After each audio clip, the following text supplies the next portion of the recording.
Om Agyantimirandasya Gyananjana Shalakaya Chakshurunmilitam Yena Tasmai Shri Gurave Namaha Shri Chaitanya Manobishtam Stapitam Yena Bhutale Swayam Rupa Kadamayam Dadati Swapadantikam Vandeham Shri Guru Shri Yutaha Padakamalam Shri Gurun Vaishnavamscha Shri Rupam Sagrajatam Sahagana Raghunatam Vitam Tam Sajivam Sadvaitam Savadutam Parijana Sahitam Krishna Chaitanya Devam Shri Radha Krishna Padan Sahagana Lalita Shri Vishakan Vitamscha He Krishna Karuna Sindhu Deenabandhu Jagatpate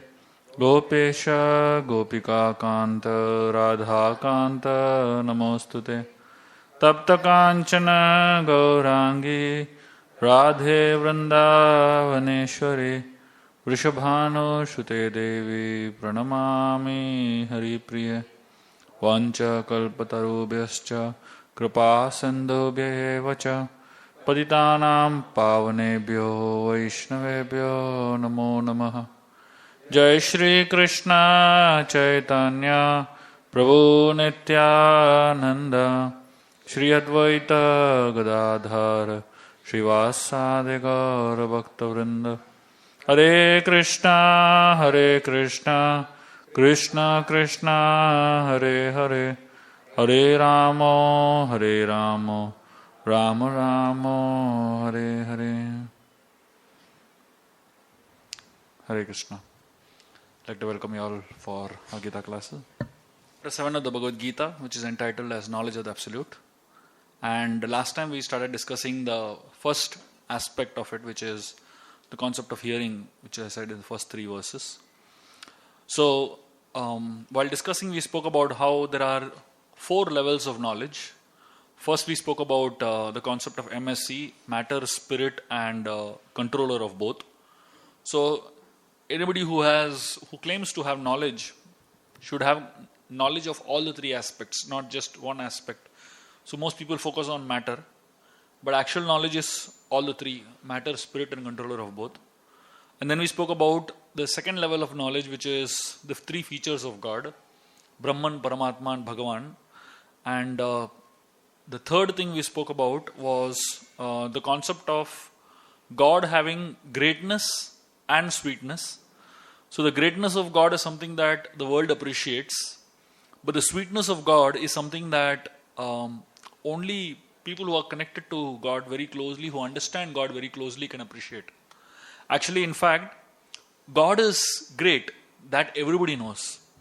But greater than His greatness is His sweetness. When, like as I was saying last time, that people in the world, whenever there is a great person or a great, any person who is like extremely famous and popular and well known, done a lot, achieved a lot. So most people, what they can see about that person, what is very obvious, that it's easily visible, easily known. But people want to know all those things about that person which is not known. And therefore, there are many serials nowadays coming about, celebrities' inner lives, what happens beyond the screens and all. That's more popular than the television movie or whatever. So Krishna has 5 relationships with his devotees, which makes him very sweet. These are known as 5 rasas of which the Lord exhibits with his devotees. In fact, that is something that all of us also have these rasas as human beings. So the first rasa is known as neutrality. It is known as Shantaras. Shantaras means it's Krishna's dealings with things, with non-living entities. Like for example, his dealings with trees, his dealings with stones, his dealings with things like a flute, or a peacock feather. So Krishna has a rasa or a dealing with neutral personalities. So all these are also in the spiritual world, everything is living, of course. Even the stones in the spiritual world are living. So Krishna has his dealings with neutral personalities. So of course, Krishna's dealings with neutral personalities is very neutral. That means there is no great story to tell about it. Like for example, when Krishna walks in the Vrindavan forest, the trees, the flower-bearing trees, bend down. Like they kind of form a canopy. So as Krishna is walking, these trees keep bending down. And sometimes the trees shower flowers on Krishna as he's walking below them. So that's his dealing with these trees. So all of us also, we have neutral dealings. Like for example, furniture. Different people have different types of feelings towards furniture. Favorite chair. I'm sure all of us have some connection with furniture. Like in our temple, in the temple hall, for y'all, the temple hall is like darshan, this, that. For us, the temple hall becomes a bedroom also in the night.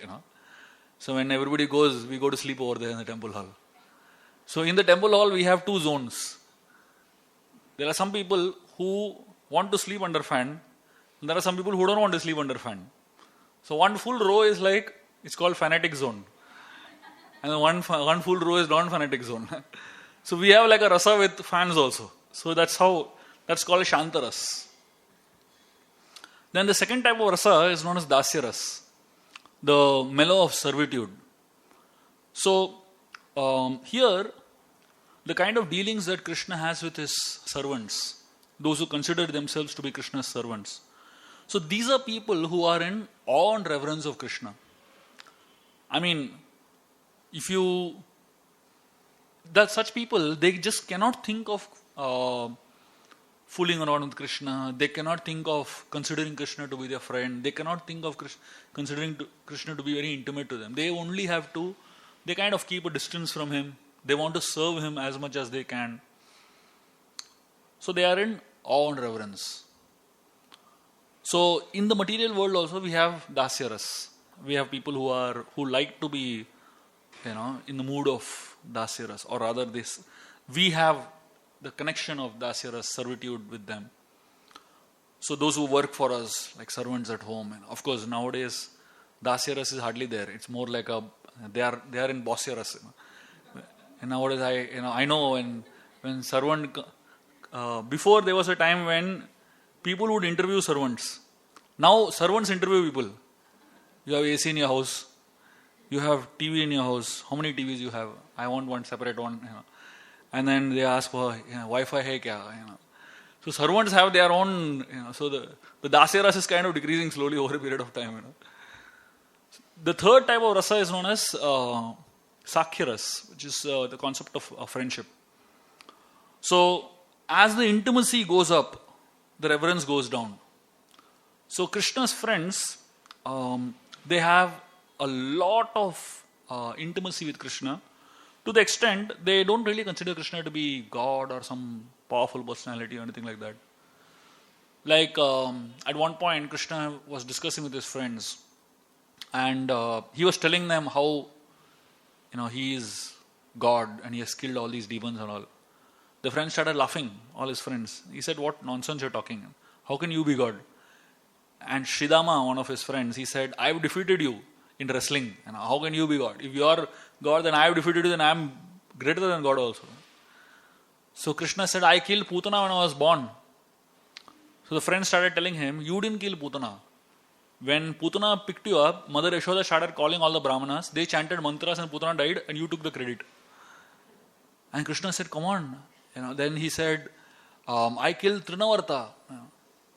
So the friend started, chastising Krishna. He said, "No, you didn't kill Trinavarta. The whirlwind, when a wind blows, at a certain point the wind, tires and it goes to another direction. So the whirlwind demon anyway died on his own." And then he said, "I killed Agasur. All of you all went into his mouth and I entered and I killed Agasur." Krishna's friend said, "No, you didn't kill Agasur. Actually, before you entered only, we had killed him. And you came inside and you took the credit for it." And then Krishna said, "I lifted Govardhan Hill." So Madhumangal started saying, "You didn't lift Govardhan Hill. I am a Brahmana. And because of my Brahma Tejas, that hill was floating on top. You only put your hand below that. This is Sakhiras. So now all of us also have Sakhiras. However great you are, when you come back home, when you come back to your friends, you are the same stupid person. They will not consider you to be great at all. And no matter how much you tell about your greatness, people don't really care. This is Sakhiras, something that we experience a lot in our ashram, because we have like 150 monks staying together. So we may do big things outside, but when we come back home, we are completely peaceful because nobody ever bothers what we have done. So how many ever lectures I give outside, how much ever I preach across the world and come back, nobody ever comes and asks me what you did all these days, gone missing. They only ask me one question: you're going or coming? They get confused, whether I'm going or whether I'm coming, because they always see me in the bag. So it has its own sweetness, basically. All the time, our reverence is not good. Then there is one rasa higher than that, which is known as Vatsalya Ras. So Krishna has parental affection for his parents, Nanda Maharaj, Mother Yashoda, Devaki Vasudev, and all the elderly Gopas and Gopis in Vrindavan. So this parental affection is something which is very, very sweet in Krishna Leela. When Narsingadev appeared in Satyayuga, basically he appeared from a pillar. So he broke open a pillar and he came out from the pillar. So after Narsingadeva came out, he killed Hiranyakashipu, he did his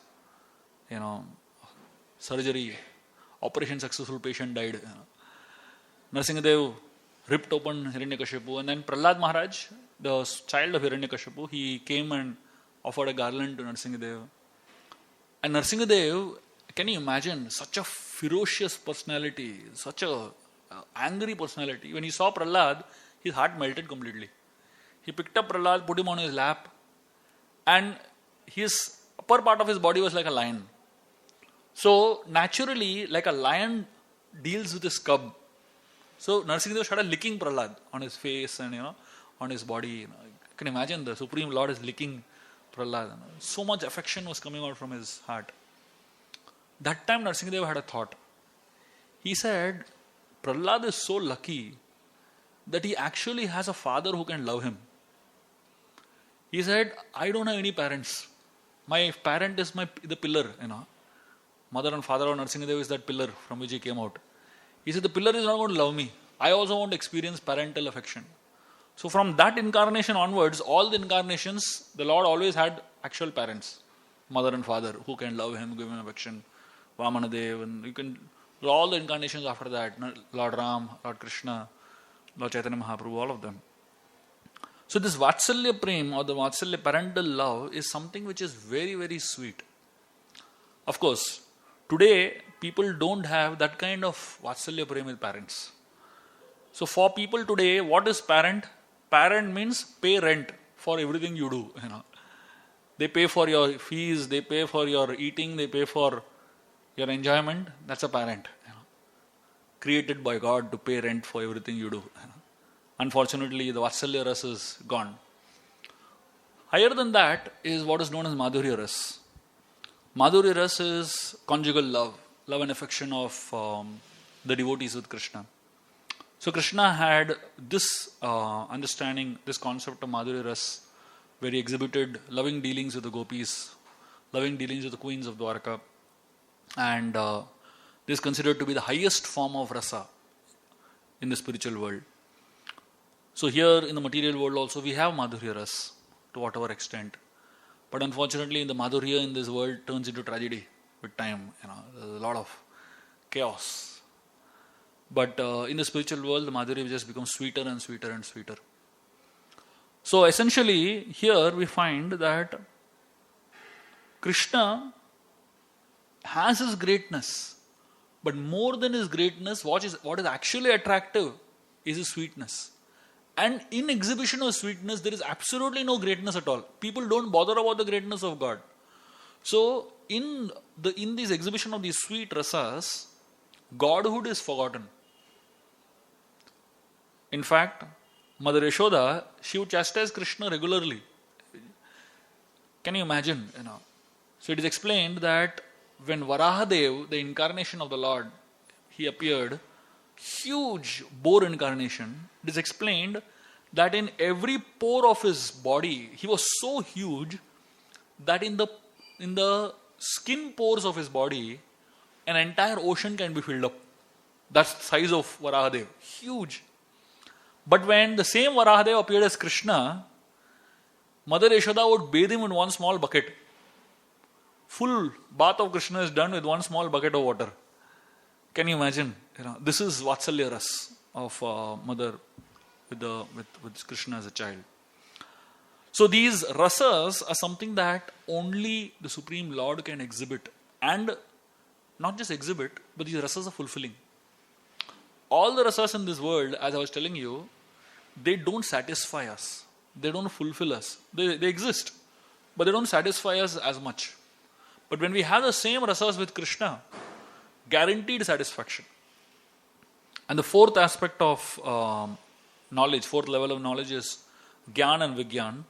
That means Gyan is theoretical, but Vigyan is practical application of knowledge. So, when we connect with Krishna, when we connect with God, it shouldn't be at a theoretical level. It has to be at a practical level, and it has to be at the level of realization. That's what is called as a deeper understanding of Godhood. So, Shravanam, which is the first level of knowledge, hearing. And then after hearing, we do what is known as Mananam. Mananam means contemplation. So, what we should do is, whenever we come to hear any lecture, any talk, we should hear carefully. But along with hearing carefully, after the lecture gets over, at some point, if possible in the same day itself, we should have contemplation of what we heard. Unfortunately, what happens is we hear and then we immediately get into other things. We never really take out time, take out effort in trying to contemplate and recollect what we have heard. So, after Shravanam, Mananam is important. And after Mananam, we should do what is known as Nididhyasanam. Nididhyasanam means application of what we hear. So, unless we apply something what we hear, that knowledge is not going to stick to us. It's just going to disappear. And therefore, these are 4 levels of knowledge. The third verse of this chapter, of the 7th chapter, is a very beautiful verse. In fact, it is one of the very important verses of the Gita. Krishna says, Manushyanam sahasreshu kaschid yatade siddhaye yatatam api siddhanam kaschid mam veti tattvataha. He says, out of many thousands among men, one may endeavor for perfection. And out of those who have achieved perfection, hardly one knows me in truth. That means, so essentially, Krishna is disclosing one of the topmost secrets in this chapter. So the last shloka of the previous chapter, it talks about what is the topmost yoga system. If you remember, we discussed yoginam api sarvesham madgater antaratmana. So here, Krishna is telling that the path of bhakti yoga is very easy, but very few take to it. There are several thousands of living entities on this planet, millions of living entities on this planet. And these living entities move from one species to another. There is a transmigration, constant movement is going on. And the number of living entities are as many as the number of atoms, millions of living entities. So now, out of all these living entities, there are many which are stationary. That means as plants or, stationary bodies. And out of millions of them, few get human bodies. And out of the millions of human species or people who have the human bodies, it is very, very rare. So most of them are engrossed in sense gratification. Most people are engrossed in sense gratification, and very few tread on the path of religion. And even those who tread on the path of religion, most of them are caught up in dharma, artha, kama and moksha. In this 4 purusharthas, which is called as. That means they are caught up in the lower aspects of religion. It's very interesting that the Vedic scriptures, especially the Srimad Bhagavatam, considers dharma, artha, kama, moksha to be lower. If you actually see from a traditional Hindu point of view, dharma, artha, kama, moksha is like the goal of Hinduism for most people. I mean, if you tell people who don't have this devotional understanding that dharma, artha, kama, moksha is a lower goal, they will get completely bewildered. They will think that you don't understand only anything. But actually, the second verse of Srimad Bhagavatam completely, it says, throws out this kind of dharma. So the last verse of Bhagavad Gita, one of the last verses says, Sarva dharman parityajya mam ekam sharanam. Abandon all varieties of religion and surrender unto me. The second verse of Srimad Bhagavatam says, Dharma projita kaitarvotra paramo nirmat saranam satam. This verse says, Shukadeva Goswami is saying, that dharma projita kaitavotra. So kaitav dharma that doesn't help you develop love for Krishna, it considers to be useless. He says, dharma projita kaitavotra paramo nirmat saranam satam. The topmost devotees, nirmatsara, the topmost devotees are those who don't want such religion at all. Can you imagine what kind of concept? Second verse of Srimad Bhagavatam is kicking out all kinds of unwanted dharmas. So, most humans are engrossed in sense gratification. Out of the humans that are not fully engrossed in sense gratification, but they are absorbed in some kind of religion, they are stuck in dharma, artha, kama, moksha, in that category. So, amongst those in dharma, artha, kama, moksha, these four things in this cycle, there are very few who are trying to achieve moksha. So, most are caught up in dharma, artha, and kama only. They don't come to level of moksha at all. And Krishna is saying, Manusyanam sahasreshu kaschid yatade siddhaye. So he is saying, out of many thousands of men, such men, like there are very few who want to achieve perfection, which is moksha. But he says, yatatam api siddhanam kaschin mam veti tattvataha. Even among those who want to achieve perfection, there are hardly few who know me. So essentially, the thing is that out of several seekers who are seeking moksha, very few take up the process of bhakti. In the Srimad Bhagavatam, there is a very beautiful verse which says, this is Lord Shiva speaking this verse to Parvati Devi. And he says, Muktanam api siddhanam narayana parayana sudurlabha prasantatma koti swapi mahamune. He says, O great sage, among many millions who are liberated and perfect in the knowledge of liberation, one may be a devotee of Lord Narayan or Krishna. And such devotees who are fully peaceful are extremely rare. So essentially, if a living entity wants to attain Brahma Jyoti, he follows the path of Jnana Yoga.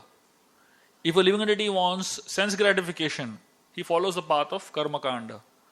If a living entity wants siddhis or powers, he follows the path of Ashtanga Yoga. And if a living entity wants to attain Krishna, he follows the path of Bhakti Yoga. So by following the path of Bhakti Yoga, what you get is Bhagavad Sakshatkar. You get Krishna. You don't get anything else. So if somebody by mistake has come into this class for getting anything else, I'm sorry, you're not going to get anything else. This is meant for getting Bhagavad Sakshatkar. This is meant for getting Krishna. That's it. You will not get anything else over here, even if you by mistake want. So, this verse essentially says that hardly one person endeavors for perfection. Kaschid yatide siddhaye. That means it's a very rare thing. It's not easy at all to think so big. In fact, there is a very beautiful story in the Ramayana that brings out this concept very powerfully out. So, towards the end of the war, Ravan actually started panicking because he realized that he is in big trouble. His army is getting destroyed slowly and very intense anxiety. So he went to Bali Maharaj. So Bali is supposed to be the king of all the asuras. So Bali Maharaj was the one whom Vamanadev had blessed. So Bali Maharaj gave all his wealth and all his kingdoms to Vamanadev. And Vamanadev, he in turn gave him the planet which is known as Sutala Loka. So he gave him an entire planet for Bali Maharaj to rule and stay in. And in fact, Vamanadev became the gatekeeper of Bali. So eventually, when Ravan was in big trouble, so he decided, let me go to Bali Maharaj and ask for help. Because he is from my dynasty, he is also an Asura. He will understand my problem, he will help me.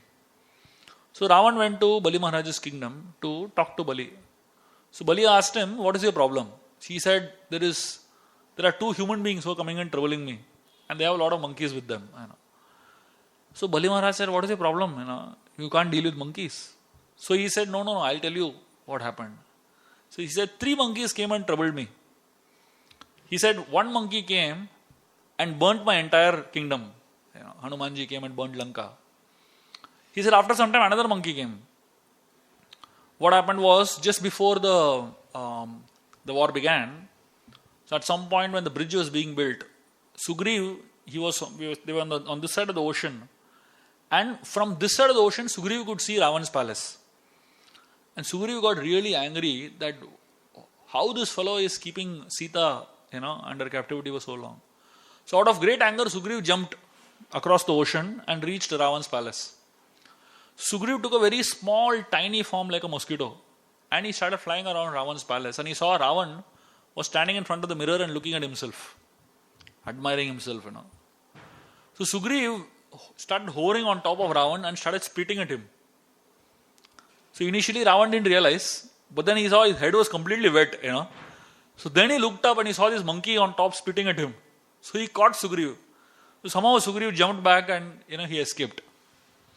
So Ravan told Vamanadev, so he told Bali Maharaj that 1 monkey came and burnt my kingdom. 1 monkey came and spat on me and went. And he said another monkey came. Just before the war began, Ram sent Angad as a messenger to give Ravan the last warning. So Angad came to Ravan's palace and he told Ravan that I am a messenger of Lord Ram and I am the son of Vali. So as soon as Ravan heard the word Vali, he immediately became alert because there was a history about how Ravan had been badly defeated by Vali. And he was like very menially insulted. Actually, Narad Muni told Ravan that Vali is more powerful than him. So Ravan decided to go and kill Vali. So he knew that if he comes in front of Vali, he will lose half his power. So he wanted to go from behind Vali and catch him and kill him, basically. So he went when Vali does his Gayatri, Sandhya. So Vali has a very interesting way of doing his Sandhya. He does it in 4 oceans. That means 3 times a day, he jumps across 4 oceans. So he does a little in the southern ocean, then he goes to the northern ocean, then he goes to the western ocean, then he goes to the eastern ocean. So Ravan reached when Vali was doing his Gayatri. He was just starting his Gayatri. And he caught his tail. So his idea was he'll twirl him with his tail and he'll kill him. So as soon as Ravan caught the tail of Vali, the tail started, twirling around him. And it completely circumambulated him, tightly held him in grip, and then Vali jumped. And Ravan was hanging on the tail. Can you imagine? Ravan's Lankeshwar hanging on a tail of a monkey. And Vali jumped across 4 oceans like that. And did his entire Gayatri and then left him. And he said, what do you want? So Ravan told him, I want to make friendship with you. That's how Ravan and Vali became friends, basically. So when Ravan heard Angad that he's son of Vali, so he was very happy. He said, how's my friend Vali? Angad said, your friend is dead. Ravan couldn't believe that somebody can kill Vali. He said, how is it possible that Vali can die? He said, I know how powerful he is. So Angad told him very graphically, Ram killed Vali with 1 arrow. So Ravan said, impossible. How can anyone kill Vali with 1 arrow? So he said his chest is like as hard as a thunderbolt. Angad described how Ram killed him. He said, just like if you take a pin and poke it through a ripe banana, It's very easy, right? It's not a very difficult job. That's how easily Ram's arrow went and penetrated Vali and killed him. So Ravan practically fell down from his seat when he heard that. So Angad said, I am the messenger of that same Ram and I have come to give you a warning. If you don't give back Sita, then you will face the same situation like Vali. So Ravan said, I don't care for all this Ram and all. And then Angad said, let me show you some of Ram power. He said, I am going to keep my feet on the ground. You shake my feet. If you can remove my feet, I will accept defeat. And I'll understand that you will be able to defeat Ram. So Ravan said, I will not touch a monkey's feet. So he told his son Indrajit, go and throw this fellow out. So Indrajit is like a very powerful person, defeated Indra and all. So he came, tried to shake Angad's feet. He couldn't budge it. Then Ravan came himself and he started trying to shake Angad's feet. He couldn't budge it at all. Then Ravan removed 20 hands. With all 20 hands he tried to shake Angad's feet. Nothing happened. Then Angad said, I'll make life easy for you. I'll only keep one toe of my feet. You remove that and show. And Angad only kept one toe of his feet. And Ravan put his entire energy to try to remove that one toe. He just couldn't. And then Angad told him, you can imagine. So Ravan asked him, how did you do it? Where did you get so much power from? And Angad gave him a very interesting answer. He said, I took the name of Lord Ram and held my breath. The power of Ram's name is so much that you couldn't even, with all your strength, shake my one toe also. So then Ravan was telling all these things to Bali Maharaj. He said, one monkey came and burnt my palace. One monkey came and spat on me. One monkey came and I couldn't shake his feet also. Then Bali Maharaj told him, if 3 monkeys did this to you, what will happen when the entire monkey army comes? So Ravan, he said, I don't know about all that. I want your help. Please help me. So then Bali Maharaj said, let me show you something else. So Bali Maharaj took him to the garden and showed him a huge golden mountain. So for Ravan, whenever he sees gold, he goes crazy. So he ran to the golden mountain. He was trying to lift it. So Bali Maharaj said, you can take it if you like. So Ravan started lifting that golden mountain. And he couldn't even lift the entire, so huge it was. He has lifted Kailash, but he couldn't lift this particular mountain. So he said, what is this? So then Bali Maharaj took him very far away on his terrace of his building. And from far, Ravan could see what that was. It was a earring, a golden earring. So when Ravan saw that, he was completely bewildered. He said, such a big earring, who is wearing it? So Bali Maharaj said, this was your earring in your previous life. When you were Hiranyaksha in your previous life, you were wearing this earring. And he said, that time Varahadev slapped you. And when he slapped you, your earring fell over here. Ravan couldn't believe it. And then he told, Bali Maharaj told him, that same Varahadev has come as Lord Ram. His power is exactly the same. But your power is reduced now. It is better you surrender to Ram, he said. But after that also Ravan didn't understand what Bali Maharaj was saying. So essentially, the thing is that Sudarlabha Prasantatma Koti Swopi Mahamuni. So essentially, this understanding is very difficult. It's not easy at all. It's very, very rare. So essentially, the only way you can understand Krishna is by devotional service. Only a bhakta can understand Krishna. Without being a devotee, you can't understand Krishna at all, no matter how much you try. And therefore, to get admission into PhD is very difficult. But to pass PhD is even more difficult, very complicated and very difficult. So similarly, to get into the path of bhakti is very difficult, very rare. But to pass the path of bhakti, perfect the path of bhakti is even more rare. So when there is a sale of diamonds, you will not find a big rush in a diamond shop. Never judge a diamond shop by how many customers are standing at any given point of time. If one customer enters a shop per month, enough. And generally when customer enters a diamond shop, they don't go for fun. You don't find, time pass ke liye jate hai diamond shop mein. Nobody even dares to do time pass in that shop. They can do time pass in all other plastic, what do you call those glass jewelries, उसमें बहुत time pass कर सकते हैं. Diamond jewellery में थोड़ा सा कम time pass होता है, because people know there is a price to pay to it. So therefore, even though diamonds are extremely rare and very, very less people will want to buy it, still marketing is done for it. You will not find big billboards and hoardings for plastic jewelry. You don't need advertisement for that. Cheap things people just anyway go. But for diamond jewelry, intense advertising goes on. Why? Because it's rare, people need inspiration to invest in it. Similarly, the path of bhakti is the rarest, and very, very rare souls get an opportunity to practice the path of bhakti, opportunity to perfect their lives, and therefore most people don't even want to try. बहुत मुश्किल है, हमसे नहीं होगा. And therefore we need to advertise. Therefore we need to really inspire people. चिंता मत करो, हो जाएगा, आपसे भी हो जाएगा. And then after a lot of inspiration and perspiration, they say, okay, चलो हम भी कोशिश करते. It's not impossible, but it's not easy also, because the goal is very high.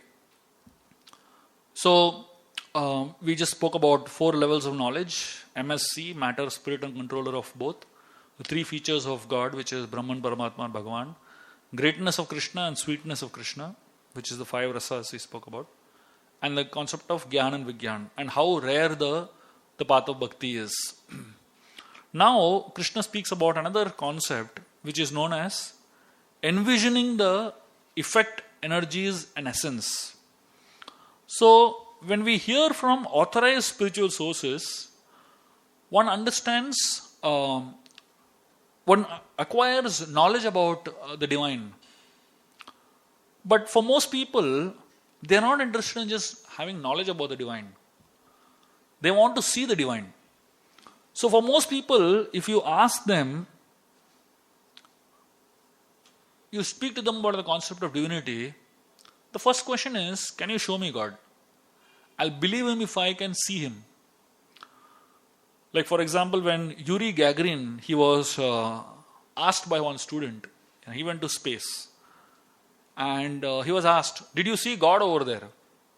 He said, no, I only saw stones and I saw space. I didn't see God. So for most people, they think that seeing God is a matter of fact, or matter of just, ऐसे बैठे रहेंगे chair पे देख लेंगे. That's not how you see God. There is a process which the Gita describes, where Krishna is actually speaking about how you envision God. The first aspect of envisioning God is the theory of cause and effect. So, if you see a fan moving, rotating, you understand that there is electricity. If you see an arrow being shot in the air, then you understand that there is a shooter somewhere who has shot the arrow. If you see puppets dancing, you understand that there is a puppeteer somewhere who is pulling the strings, and because of which the puppets move, puppets dance. Krishna speaks about a very interesting concept in the 7th chapter of the Gita. This is verse 7. He says, Mata parataram nanyat kinchid asti dhananjaya mai sarvam idam protam sutre mani ganaiva. He says, O conqueror of wealth, there is no truth superior to me. Everything rests upon me as pearls are strung upon a thread. So Krishna gives an analogy of pearls. So pearls, when they are arranged around a necklace, you will never be able to see the thread. The thread is generally completely invisible. And in fact, the thread that is used is also an invisible type of thread. It's very transparent type. Similarly, God's creation, God's designs, and the entire universe itself is visible. But God is invisible. So, for somebody who is an immature observer, he wants to see the designer. But for somebody who is a very mature observer, when he sees the design, he understands there is an intelligent designer behind it. And therefore, Krishna, he explains how in this particular chapter we're going to see a series of verses where Krishna is explaining how he is the essence of everything within creation. whatever you see in creation is a result of Him being present. So in this way, through the eyes of knowledge, we can learn to see God everywhere. One time, there was a businessman who was lamenting very much that his business was not doing well. And one saintly person came and saw this businessman. And he asked him, who was running this world before you were born? So businessman said, God. So then the sadhu asked him, who will run the show after you are dead and gone? He said, God. So he said, then let God run it now also when you are alive. Anyway, after and before he's only running it. Now in middle, why you are thinking you are the controller? Therefore, Krishna, through this concept of showing how he is present everywhere, he is trying to tell us, learn to see me in things where you have never ever seen me. So that means when you see God's presence in every aspect of life, you won't need the hankering to actually see God to believe Him. You will be able to see God everywhere. So he begins this series of verses with the verse number 4, where he says, Bhumi apo analovayur kham mano buddhi evacha ahankara iti atma bhinna prakriti astida. He says, Bhumi apo analovayu. So he says, he starts naming all the things that are his energies or his expansions. So he says, earth, water, fire, air, ether. So he names all the 5 elements which are known as the Pancha Mahabhut. He says these 5 things, and then he says, Kham, Mana and Buddhi. Kham means ether. Ether essentially is space, And Buddhi is intelligence, Mana is mind, and Ahankar is ego. So he says, all these are my energies. So these are my external energies. And then he says, within the external energies, there is a internal energy, which is the Atma, the presence of the Atma. So in these 2 verses, Krishna claims everything to be his energies, in essence. So after these 2 verses, Krishna begins a series of verses, how to see him everywhere. He begins this series by talking about the first concept, which is taste of water. Anybody has a Gita over here? Anybody has got a Bhagavad Gita? Okay. I'll have it here. So in this first verse, Krishna says that I am the taste of water.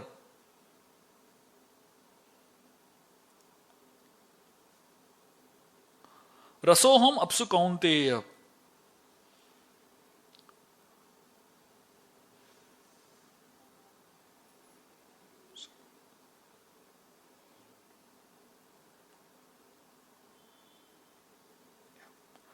So he says, Rasoham apsu kaunteya, prabhasmi shashi shurayo, pranava sarva vedeshu, shabdakhe, paurusham nrisha.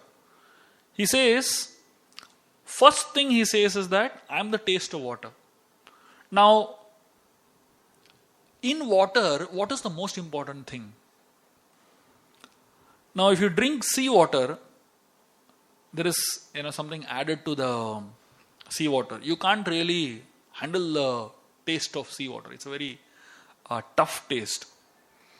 Attraction to water depends on the purity of water.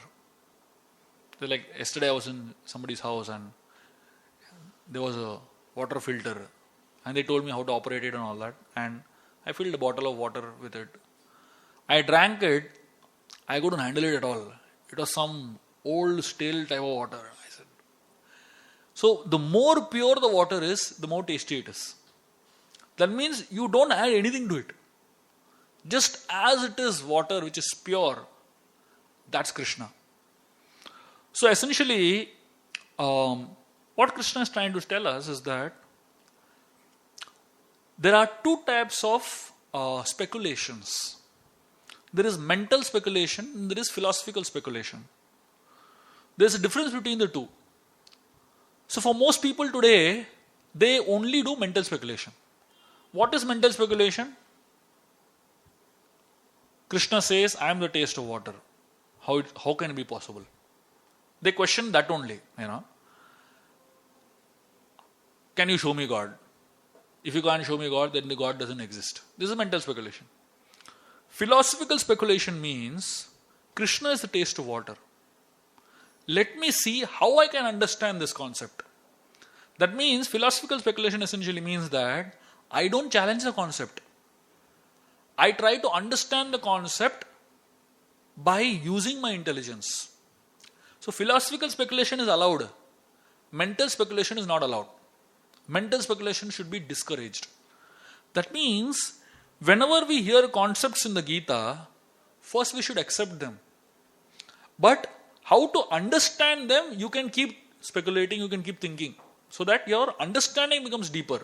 Rather, your understanding becomes clearer. So how do you understand Krishna as the taste of water? I'll give you a very simple example. When you are dying of thirst, what is the only thing that can satisfy you? Giving you a glass of milk, will that satisfy you? Giving you a glass of Pepsi, will that satisfy you? Actually, it doesn't really satisfy. You get fresh, clean water and you drink that. Can you imagine somebody who is dying of thirst in a desert and has not even one drop of water? If you give him one glass of water, what is the taste he'll experience? That is Krishna. So when Krishna says, I am the taste of water, rasoham apsu kaunteya, that's what he means. So when we appreciate Krishna as not only the cause of everything, but the essence of everything. What is the essence of water?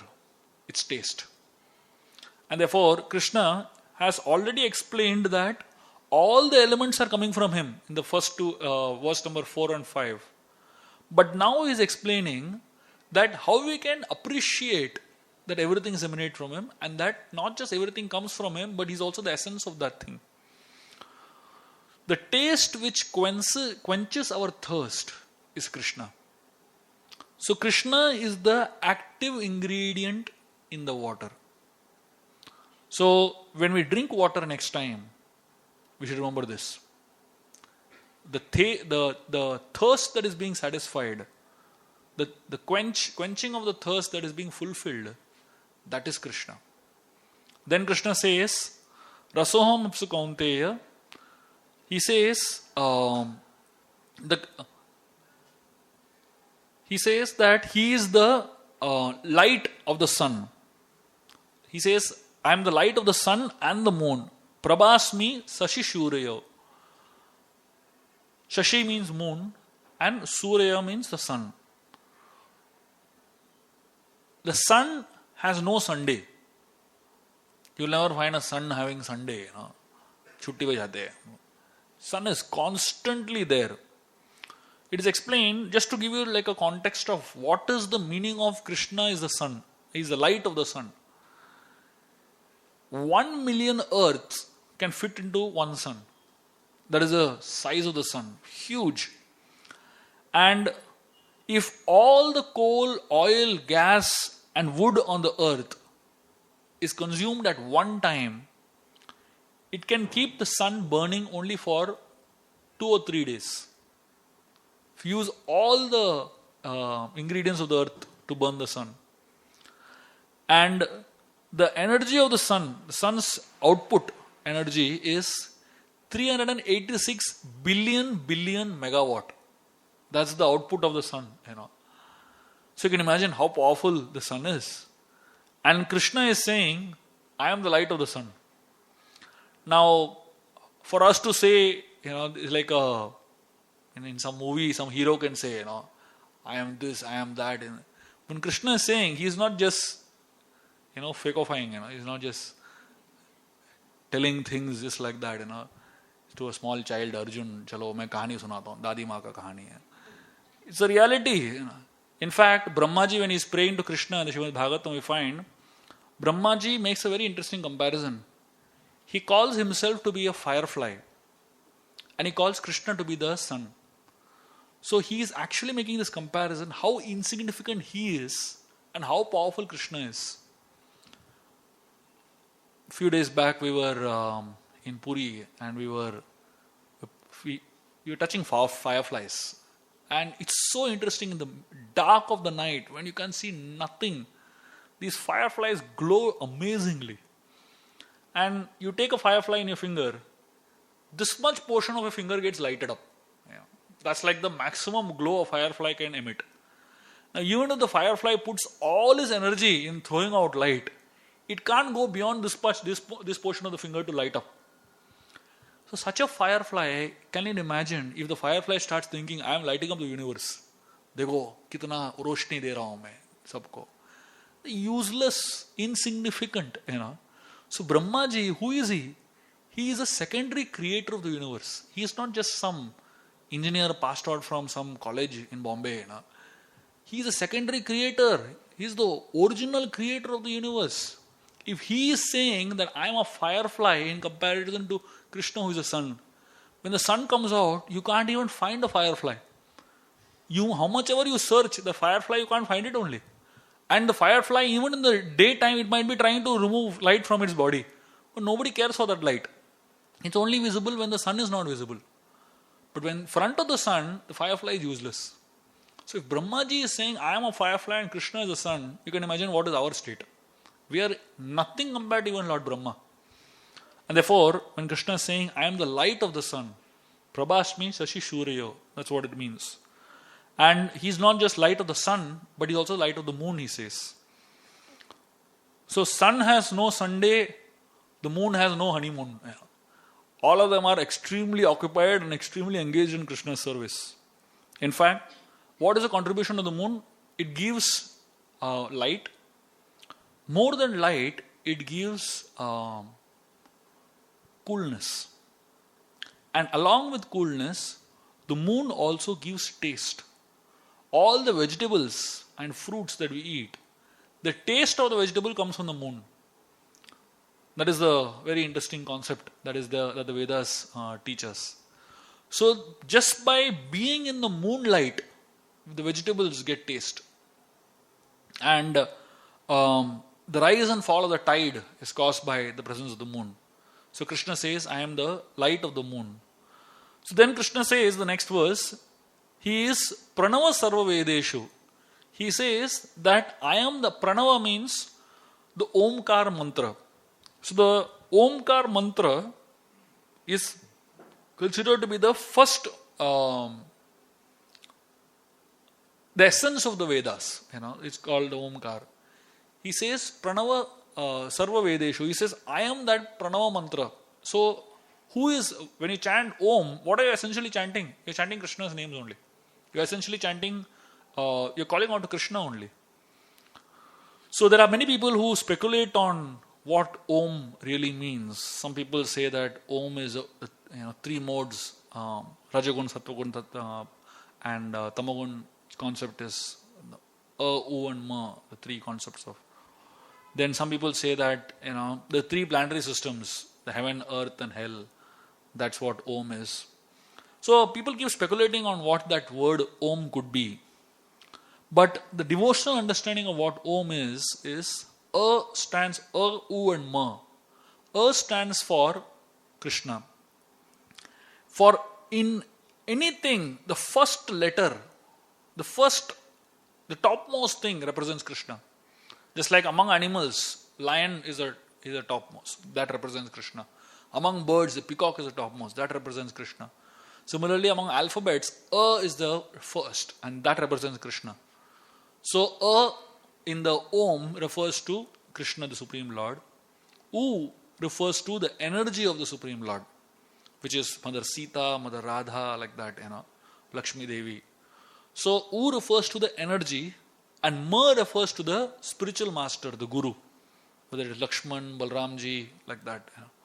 So, when we talk about Om, essentially what we're talking about is the Hare Krishna Mahamantra which we chant is actually Pranava only, it's Om only, because it has three letters, Hare, Krishna and Ram. Krishna is which is the Supreme Lord, and Hare is the energy of the Lord, U, and Ma is Lakshman, Balramji, Rama, which refers to the spiritual master or the guru. Then Krishna says, I am the sound in ether. So sound travels through space, and material sound causes bondage, and spiritual sound causes liberation. So people are attracted to sound a lot in today's world. In fact, all of the movies, all of the film songs, everything is music or sound in a sense. And what is that sound? The entire ether, which just mentioned that Krishna says, I am the source of all the 5 elements, including ether. That means the space element, ether, belongs to Krishna. Ether is Krishna's property. So when we make sounds, any sound that comes out from our mouth is eternally present in the ether of the Lord. That means when we speak words that come out from our mouth, it is actually occupying a certain portion of ether. So we should be very careful what we speak, because those words remain eternally in Krishna's ether. So if we speak abusive words, if we speak bad words, if we speak wrong words, they remain eternally in Krishna's ether and contaminate Krishna's ether forever. Therefore, one should be very careful of what one speaks. And ideally, one should speak things that are glorifying the Lord, singing the Lord's names, so that the ether of the Lord remains pure. Then Krishna says, I am the ability in man. So every human being has some sense of achievement. Whenever a human being has some sense of achievement, that sense of achievement is Krishna. Whatever ability a human being has, that ability is Krishna. When we are envious of somebody else's skill, when we are envious of somebody else's ability, we are actually envious of Krishna only. Because every ability people have, every human being has, is Krishna's property. Now Krishna may give one aspect of his property to somebody and another aspect to somebody else. But if we become envious of that aspect of Krishna, we are actually getting envious of Krishna only. And therefore when we understand that Krishna is the ability in man, we don't envy people. We only see the divine acting through them. Then Krishna says, I am the fragrance of the earth. So, when we speak about how Krishna is the fragrance of the earth, now different elements have different strengths or different qualities. Just like we said, the quality of water is taste, depends on its taste. The quality of fire depends on its sight. The quality of air can be experienced by touch. And the quality of ether is by sound. Similarly, the quality of the earth is fragrance. Mitti ki khushbu bolte hain. As soon as rain falls, you experience smell. Similarly, flowers, that smell that comes from flower, fragrance that comes from a flower, is actually the earth element in action. When we make a garland for the deities, the garland has to have many qualities. One is there should be variety in the garland, colors, smells, textures, beauty. So whenever there is diversity, there is beauty. That's what the function of a garland is. When you make a garland, when you bring flowers for making a garland, you never make an inquiry where these flowers are grown. You just buy it. Because it's whether a flower is grown in a railway track area, inside of a railway track, whether it's grown in a garden somewhere inside, it doesn't matter. Because ultimately it's all an offering to Krishna. So similarly, when all of us are like flowers, when we offer ourselves in the service of Krishna, it doesn't matter where we are born. It doesn't matter where you have been plucked from, raised from. What it matters is that when you are made into a garland, when you are brought together under the thread of the holy name, very actually beautiful offering to Krishna or no. And what is that fragrance of the flower? When we compare flowers to a human being, the understanding is you have to use your full energy in serving Krishna. And that's what a flower does. When you make a garland, thread flower into a garland, and for like few hours if that flower remains on the garland, on the thread, when you remove the thread later on, the thread will smell like a flower. It will have the smell of the flower itself. The fragrance spreads. So Krishna is the fragrance in the flower. Nowadays you have these artificial flowers, China rose and all that stuff, Gerbera and what flowers you get. But most flowers today in the market, you will find them extremely beautiful looking, no fragrance in them. So the essence of a flower is fragrance. The essence of a flower is not the beautiful looks of it. Without fragrance, the flower is not flower in one sense. So without that essence remaining, you don't see the element of Krishna being present. So Krishna says, so whenever we smell a flower, when we come to the temple, many times we are offered flowers. When we smell the flower that is offered to the Lord, first thing remember, this fragrance is Krishna. Human being can make an artificial flower. Looks exactly same, texture exactly same, the color is exactly same, everything exact, shape exactly same. Challenge to make the fragrance exactly same. The essence which is Krishna, human beings cannot make. The day human beings actually create a flower which has smell, that day human being can be considered to be God only. Not possible. Human being can create something that looks like water, but you can't give the taste of water. That essence is Krishna. You can create the artificial flower, but you can't give it the smell of the flower. Then Krishna says, I am the heat in fire. So there are two types of fire. One is the external fire of cooking. When you want to cook something, you need fire. Then there is fire of digestion, the internal fire. Sometimes cooking fire may be there, but if you don't have fire of digestion inside, what will you eat? How much ever you eat, they say uploading is easy, downloading is difficult, Today, most people, the fire of digestion is just not there. So, Krishna, he says, is the fire of heat in fire. So, it's not just having the fire, but that fire should have the ability to create that heat also. Of course, today, most people, they consume too much of the wrong things, and therefore the fire of digestion just vanishes, especially flour, white flour.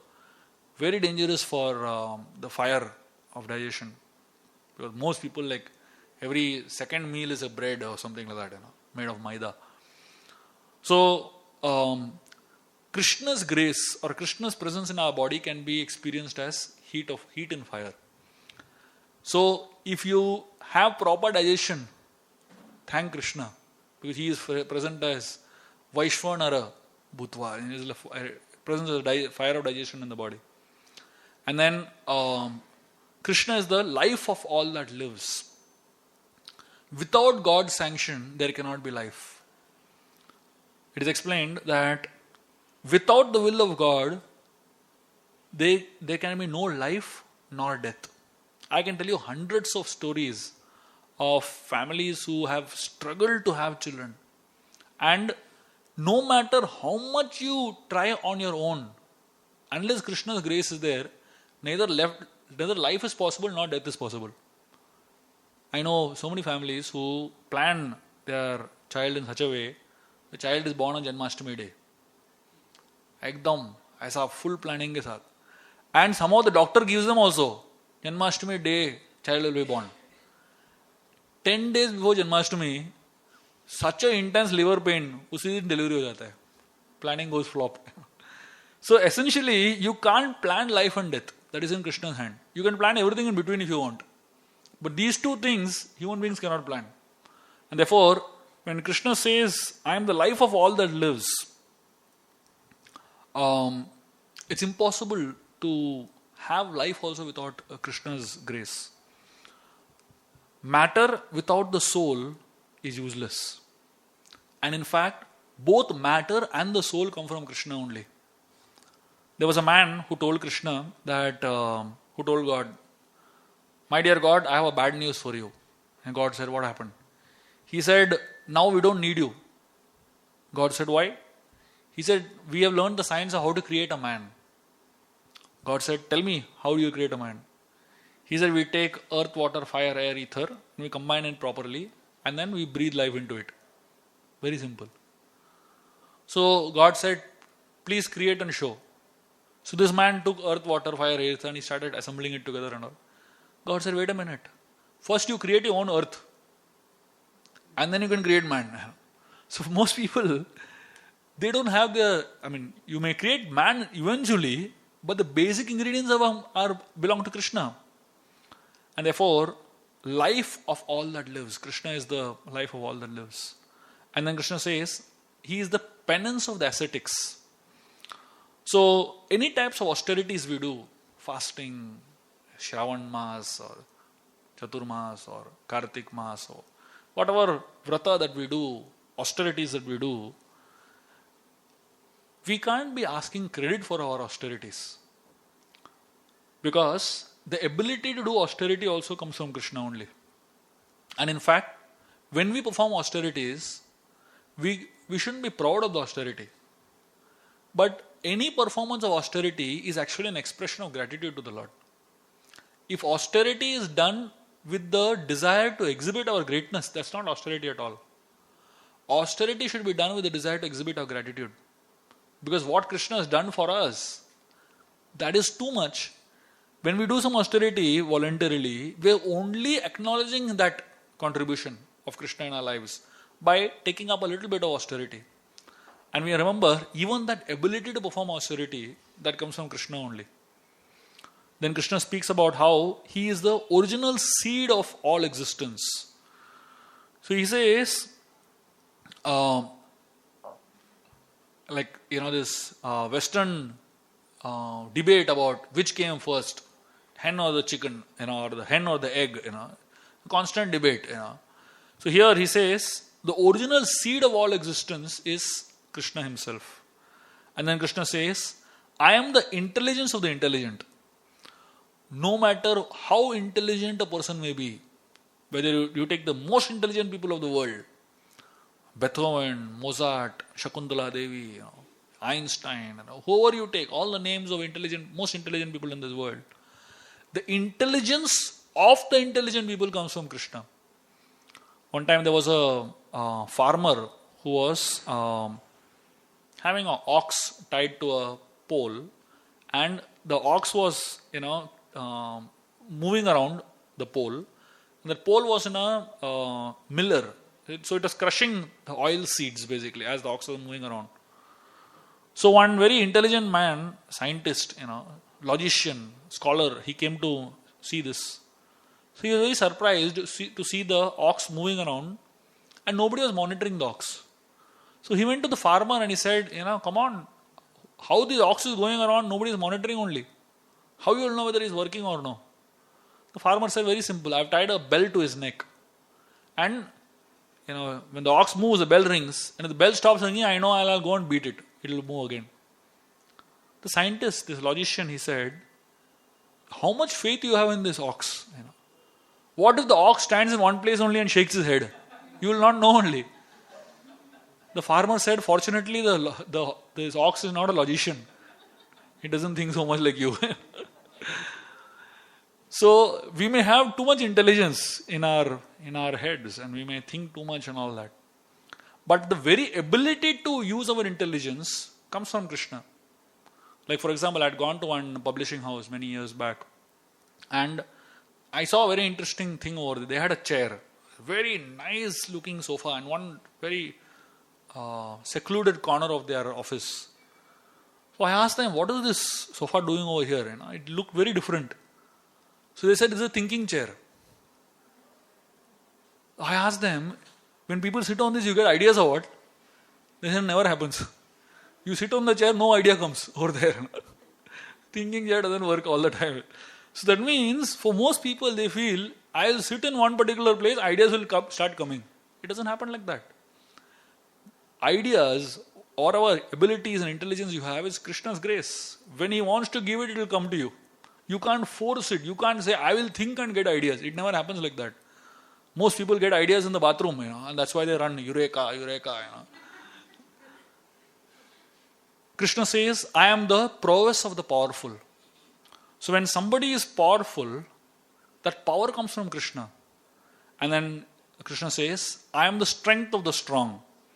In the Mahabharata, we find Arjun is the most powerful warrior and did fantastic things to win the war. But after the war gets over, Krishna goes back to his abode. And Arjun is bringing the wives of Krishna from Dwaraka to Hastinapur.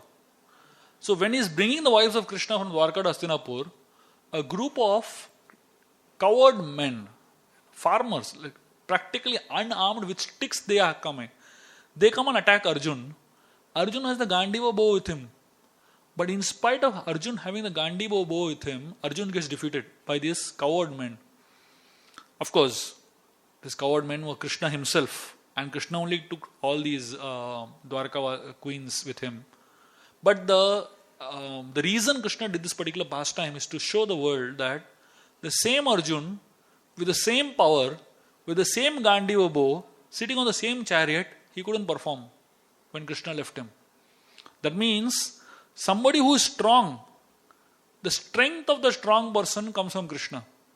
And when Krishna takes away the strength, even the most strongest person collapses. And finally, Krishna says, he says, Dharma viruddha bhuteshu kamosmi bharatarshava. He says, the relationship which is not against dharma, sex which is not against dharma, he says, it's me. So, essentially, for most people, the concept of wedding today is falling apart. Wedding is based on religious principles, dharma. So, for most people today, marriage has become like a very light thing. They don't really take it too seriously.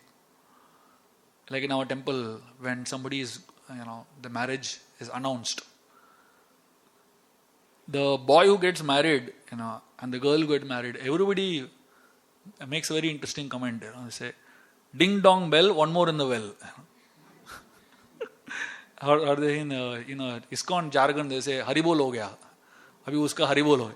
The Haribol has many meanings, So it can be used in a sarcastic way also, Haribol ho gaya.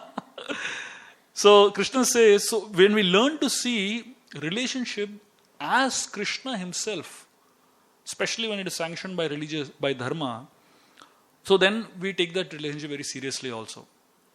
So in essence, we saw how Krishna speaks about how we can envision God. One is by seeing the cause and effect. When we see the effect, we can understand that there is a cause. And then we spoke about how Krishna is the source of all energies, whether it is material or spiritual. And then we saw about these 15 ways of how to see Krishna as the essence of everything.